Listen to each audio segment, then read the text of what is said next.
Lo haré con hojas recicladas. Eran 4. Aquí está el primer avión que vamos a hacer. Hacemos esto.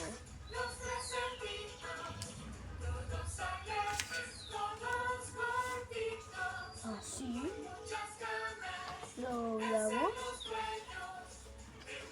Este no va a ser un avión cualquiera.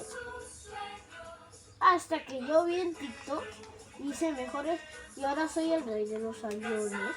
Y ahora Belito, cuando venga a hacer carreras de aviones, yo le ganaré en alguno.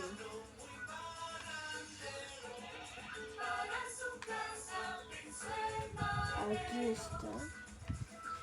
Y después,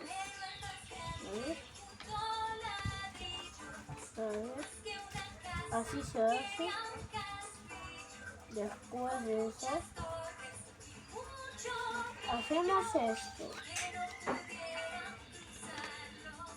Después, esperen, volteamos así. Bien.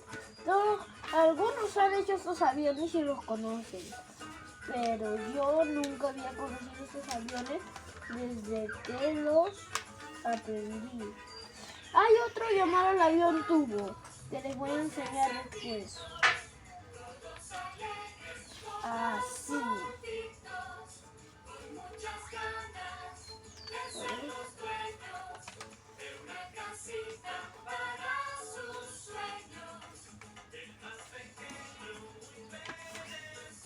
Aquí está el resultado de nuestro avión.